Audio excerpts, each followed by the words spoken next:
तो नमस्कार दोस्तों, कैसे हैं आप लोग? आशा करता हूँ कि आप लोग बढ़िया होंगे और सब कुछ एकदम बढ़िया चल रहा होगा। दोस्तों, अगर आप इस वीडियो को आज देख रहे हो या फिर कल देखोगे या फिर एग्ज़ाम से कुछ घंटे पहले देखोगे, तो ये वीडियो आपके लिए बहुत ही ज़्यादा इम्पोर्टेंट होने वाली है। इस वीडियो में हम आज कुछ टिप्स शेयर करेंगे, जो आपके एग्ज़ाम के लिए बहुत यूज़फुल होने वाली हैं। देखो, बहुत सारे स्टूडेंट्स ना अच्छी प्रिपरेशन करने के बाद भी सिर्फ़ लास्ट मोमेंट की छोटी-छोटी मिस्टेक्स की वजह से प्रॉब्लम फेस करते हैं। किसी का एडमिट कार्ड रह जाता है, किसी के डॉक्यूमेंट्स इनकम्प्लीट होते हैं, किसी का रिपोर्टिंग टाइम मिस हो जाता है और कुछ स्टूडेंट्स एग्जाम हॉल में अननेसेसरी पैनिक करने लगते हैं। इसलिए आज हम स्टेप बाय स्टेप बात करेंगे कि एग्जाम से एक दिन पहले क्या करना है, एग्जाम वाले दिन क्या करना है, कौन से डॉक्यूमेंट्स कैरी करने हैं, क्या मिस्टेक्स अवॉइड करनी है और लास्ट मिनट में अपने कॉन्फिडेंस को कैसे मेंटेन करना है। ठीक है। अब सबसे पहले और सबसे इम्पोर्टेंट बात, अगर अभी तक आपने एडमिट कार्ड डाउनलोड नहीं किया है, तो वीडियो पॉज़ करके सबसे पहले एडमिट कार्ड डाउनलोड कर लीजिए। एडमिट कार्ड को सिर्फ़ मोबाइल में सेव करके मत रखिए, उसका एक प्रिंट आउट तुरंत से निकाल लीजिए। ऑल्सो एडमिट कार्ड पर अपना नाम, photo, signature, exam date, reporting time और एग्ज़ाम सेंटर का एड्रेस एक बार ध्यान से वेरीफ़ाई कर लेना। अब मैं ऐसा क्यों कह रहा हूँ? क्योंकि कितने बार क्या होता है कि 2 एग्ज़ाम सेंटर का नाम सेम जैसा होता है, बट एड्रेस डिफरेंट होता है। तो स्टूडेंट्स गलती से डिफरेंट लोकेशन में पहुंच जाते हैं और यहीं पे हो जाती है सबसे बड़ी मिस्टेक। ठीक है, तो इसको इग्नोर मत करना। अब डॉक्यूमेंट्स की बात करते हैं। तो एडमिट कार्ड के साथ एक valid original photo ID proof ज़रूर कैरी करिए, जैसे कि Aadhaar card, PAN card, passport, driving licence या फिर वोटर आईडी। मैं रिकमेंड करूँगा कि आधार कार्ड ले जा लेना और उसी का एक प्रिंट आउट भी ले जा लेना। ठीक है, original plus print out. Also 2 से 3 रिसेंट पासपोर्ट साइज़ फ़ोटोग्राफ भी ले जा लेना। आपका जो एडमिट कार्ड होगा उसमें जो आपको इंस्ट्रक्शन दिए होंगे उसमें नीचे देख लेना आपसे कितनी पासपोर्ट साइज़ फ़ोटोज़ माँगी हैं, ठीक है? अगर नहीं माँगी तो वेल एंड गुड, अगर माँगी है तो आप देख लेना कितनी माँगी है, उसके अकॉर्डिंग आप ले जा लेना। वैसे मोस्ट केसेज़ में 2 ही माँगी जाती हैं, ठीक है? इसीलिए ऑफ़िशियल इंस्ट्रक्शन जो आपके एडमिट कार्ड के नीचे लिखे होंगे, एक बार ज़रूर से पढ़ लेना और जो भी डॉक्यूमेंट्स यहाँ पे मेंशन किए गए हैं, उन्हें पहले से अरेंज कर लेना। अब थोड़ी और बात करते हैं एग्ज़ाम सेंटर की। देखो, बहुत सारे स्टूडेंट्स एग्ज़ाम वाले दिन ही पहली बार सेंटर सर्च करते हैं और ट्रैफ़िक या लोकेशन की वजह से लेट हो जाते हैं। आप ये गलती बिल्कुल मत करना। अगर पॉसिबल हो तो 1 दिन पहले गूगल मैप पर लोकेशन चेक कर लेना। अगर सेंटर दूसरी सिटी में है तो आप अपनी ट्रैवलिंग पहले से ही प्लान कर लीजिए। एग्ज़ाम वाले दिन रिपोर्टिंग टाइम से कम 60 से 90 मिनट पहले सेंटर पहुंचने की प्लानिंग रखिए। लेट पहुंचने पर कई बार एंट्री ही नहीं मिलती है, ठीक है?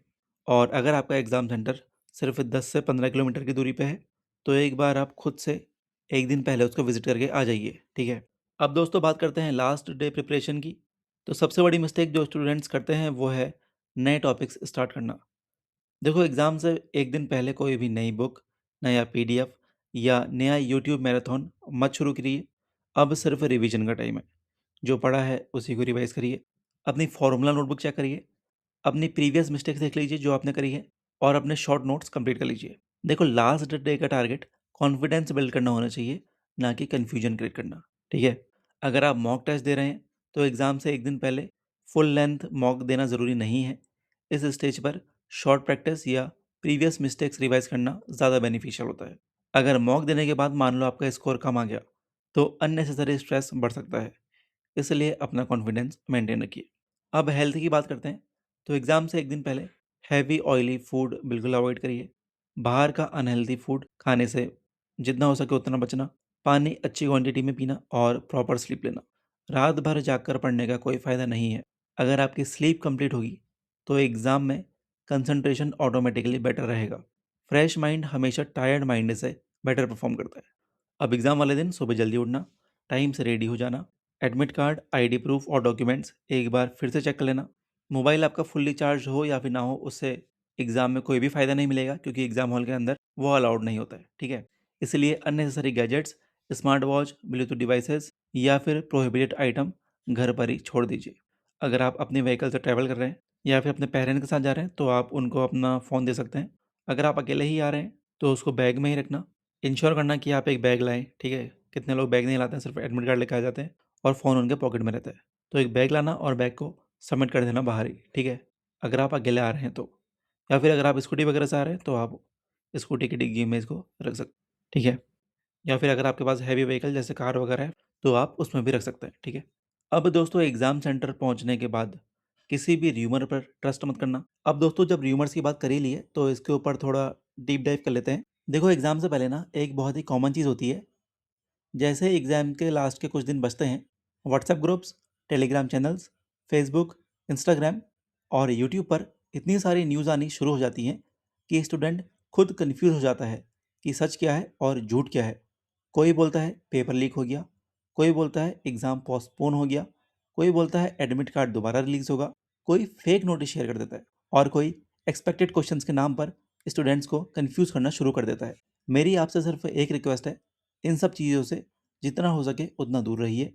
अगर कोई भी ऑफ़िशियल अपडेट होगा, तो वो सिर्फ़ ऑफ़िशियल वेबसाइट या ऑफ़िशियल नोटिफ़िकेशन के थ्रू ही आएगा। किसी फॉरवर्डेड पीडीएफ, एडिटेड स्क्रीनशॉट या रैंडम सोशल मीडिया पोस्ट पर बिल्कुल भरोसा मत करिए। दोस्तों एक और चीज़ जो हर एग्ज़ाम से पहले होती है, वो है कट ऑफ डिस्कशन। कोई बोलेगा इस बार कट ऑफ बहुत हाई जाएगी, कोई बोलेगा पेपर बहुत ईज़ी है, कोई बोलेगा कॉम्पिटिशन रिकॉर्ड तोड़ने वाला है। लेकिन सच ये है कि एग्ज़ाम होने से पहले कोई भी एग्जैक्ट कट ऑफ नहीं बता सकता। कट ऑफ पेपर की difficulty level, total vacancies, candidates की परफॉर्मेंस और कई फैक्टर्स पर डिपेंड करता है। तो एग्ज़ाम से पहले कट ऑफ के बारे में तो सोचना भी मत। एग्ज़ाम से पहले कट ऑफ के बारे में सोचना सिर्फ़ अपना कॉन्फिडेंस कम करना है। आपका काम सिर्फ़ अपना बेस्ट देना है, कट ऑफ डिसाइड करना आपका काम नहीं है। कई स्टूडेंट्स एग्ज़ाम से 1 दिन पहले दूसरों से कंपेयर करना शुरू कर देते हैं। कोई बोलता है मैंने 20 मॉक टेस्ट दिए हैं, कोई बोलता है मेरा सिलेबस 5 बार रिवाइज़ हो गया है, कोई बोलता है मैंने 10 से 12 घंटे रोज़ पढ़ाई की है। इन सब बातों को सुनकर कई स्टूडेंट्स पैनिक हो जाते हैं, लेकिन याद रखिए सिलेक्शन कंपैरिजन से नहीं परफॉर्मेंस से होता है। हो सकता है जिसने बहुत कम मॉक टेस्ट दिए हों वो भी सिलेक्ट हो जाए और हो सकता है जिसने बहुत ज़्यादा पढ़ाई की है वो प्रेशर की वजह से अच्छा परफॉर्म ना कर पाए। इसलिए अपनी प्रिपरेशन पर ट्रस्ट रखिए और किसी और की जर्नी से खुद को कंपेयर मत करिए। एग्ज़ाम वाले दिन भी सेंटर के बाहर कुछ लोग र्यूमर्स फैलाते हैं। कोई बोलता है पेपर टफ आ रहा है, कोई बोलता है पैटर्न चेंज हो गया है।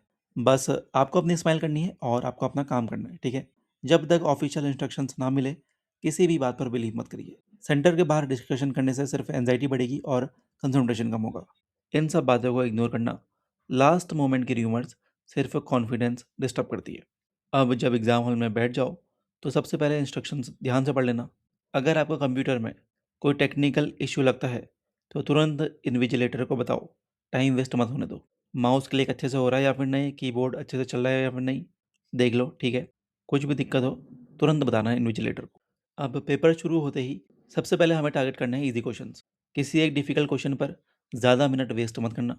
अगर क्वेश्चन टफ लग रहा है, तो उसको मार्क करके आगे बढ़ जाओ, क्योंकि एग्ज़ाम में टाइम मैनेजमेंट बहुत ही क्रूशियल होता है।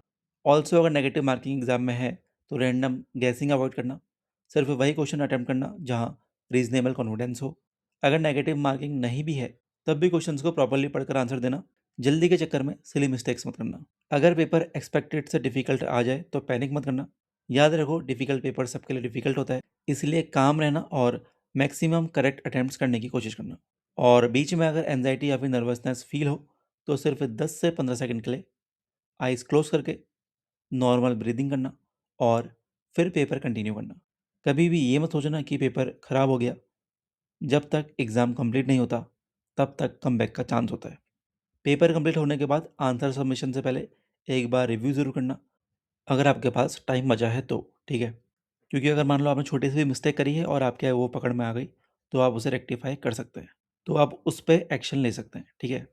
अब एग्ज़ाम ख़त्म होने के बाद सबसे पहले काम ये मत करिए कि बाहर जाते ही हर आंसर डिस्कस करना शुरू कर दो। अगर मान लो आपका कुछ गलत हुआ है, तो उससे अननेसेसरी आपका स्ट्रेस बढ़ेगा और कुछ नहीं होगा। जो हो गया सो हो गया, ठीक है? उसको वहीं छोड़ दीजिए और नेक्स्ट अपॉर्च्युनिटी की प्रिपरेशन कंटिन्यू रखिए। अब एक और इम्पोर्टेंट एडवाइस, कभी भी एग्ज़ाम के बाद ये एज़्यूम मत कर लेना कि सिलेक्शन पक्का हो गया या फिर सिलेक्शन नहीं होगा। दोनों सिचुएशंस में प्रिपरेशन स्टॉप मत करिए। देखो एग्ज़ाम्स में कंसिस्टेंसी ही सबसे बड़ा वेपन होता है। और फाइनली दोस्तों, कॉन्फिडेंस के साथ एग्ज़ाम देने जाओ। आपने जितनी मेहनत की है उसी पर ट्रस्ट रखिए। लास्ट मोमेंट पर किसी और की स्ट्रैटेजी कॉपी मत करिए।